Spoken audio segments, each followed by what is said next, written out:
বেশ কয়েক মাস আগে থেকে বলে আসছি, আপনারা জানেন যে আমরা বামেদের চেয়ারম্যান বিমান সাহেব বসু স্যারকে আমরা চিঠি করেছিলাম যে বর্তমান পরিস্থিতিতে বিজেপি এবং তৃণমূলের হাত থেকে বাংলাকে বাঁচাতে হবে, আসুন ঐক্যবদ্ধ হয়ে লড়াই করি এবং বিজেপি এবং তৃণমূলকে হারাই সহজে। এই মর্মে আমরা চিঠি কংগ্রেসকেও করেছি, কিন্তু সেই অর্থে সেখান থেকে সেই অর্থে রেসপন্স আসেনি।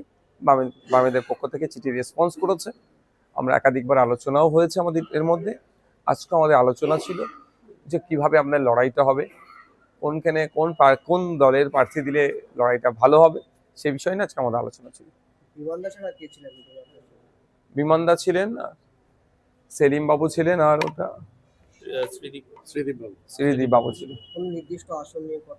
না, নির্দিষ্ট আসন নিয়ে না, আমরা একটা সংখ্যার আসনের কথা হয়েছে, সেটা নিয়ে আলোচনা হচ্ছিল, কোথায় কারা লড়াই করলে সেটা আমরা ভালো রেজাল্ট করবে সেই বিষয়টা আমরা বেশি আলোচনা করেছি। আমাদের অ্যাকচুয়াল লক্ষ্য হচ্ছে যে বিজেপি এবং তৃণমূলকে হারানো, সংখ্যায় শুধু সিট বাড়িয়ে নিয়ে ওটা আমাদের লক্ষ্য না, এটা আমরা বলে এসেছি ওখানে যে আমরা চাইবো যারা যেখানে শক্তিশালী আছে তাদেরকে আরো বেশি সাপোর্ট দিয়ে সেই সিটটাকে কিভাবে বিজেপি এবং তৃণমূলের হাত থেকে কেড়ে নেওয়া যায়।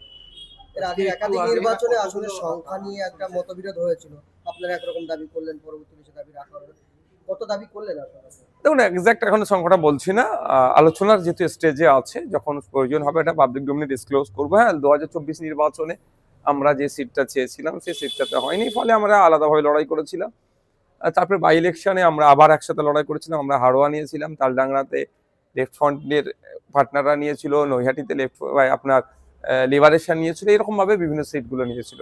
তো আগামী আপকামিং ইলেকশনে যাতে আমাদের স্মুথলি আমাদের জোটটা হয়, কোনোভাবেই না কোনো রকমভাবে জোটের মধ্যে যে উত্তরবঙ্গে নয় এই দক্ষিণবঙ্গে জোট হবে, বা আপনারা জানেন যে দেগঙ্গা লোকসভাতে আইএসএফ প্রার্থী দিয়েছিল, ওখানে জোটে আমরা সিট পাওয়ার পরে ওখানে বামেদের এক জোট শরিক প্রার্থী দিয়ে দিয়েছিলেন, সেই বিষয়গুলো আর না পুনরাবৃত্তি হয়, এবং পাঁচলার ক্ষেত্রে একইভাবে হয়েছিল, সেই বিষয়গুলো আমাদের আলোচনা ছিল। দেখুন, আমাদের পার্টি ডিসাইড করবে। কংগ্রেসকে অলরেডি আমরা বাই মেল করেছি, মেল করে আমরা আহ্বান করেছি, প্রয়োজনে আজকে ওনার প্রেস স্টেটমেন্ট দেখবো, প্রয়োজনে আবার রিমাইন্ডার দেবো। আমরা তো চাইছি বিজেপি তৃণমূলের বিরুদ্ধে আমরা সকলে ঐক্যবদ্ধ লড়াই করি।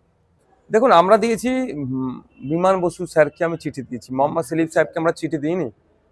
যদি মোহাম্মদ সেলিম সাহেবকে চিঠি দিয়ে থাকি তাহলে স্বাভাবিকভাবেই প্রশ্ন উঠবেন ফরওয়ার্ড ব্লকে যিনি সেক্রেটারি আছেন তাকে দেওয়া দরকার, আরএসপির বা আরও যে সমস্ত তার শরিকগুলো আছে। আমরা চিঠিটা দিয়েছি বামেদের চেয়ারম্যানকে।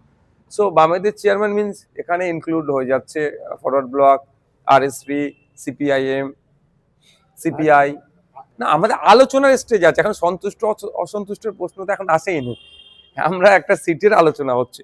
এবার সন্তুষ্ট অসন্তুষ্টের প্রশ্ন যখন থাকবে, পরের স্টেপে যখন সিট নিয়ে যখন আমরা চর্চা করব, কে সিট কোনটা নেবে বা কোথায় কোন সেগমেন্টে দাঁড়াবে, এইটা নিয়ে হবে।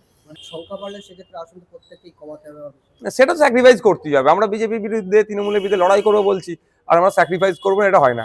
আইএসএফ স্যাক্রিফাইস করতে প্রস্তুত আছে একদম। হুমায়ুন কবির 31শে জানুয়ারি পর্যন্ত সময়সীমা দিয়ে বলেছেন মিল এবং আইএসএফ এর সঙ্গে আসন সমঝোতা করবে।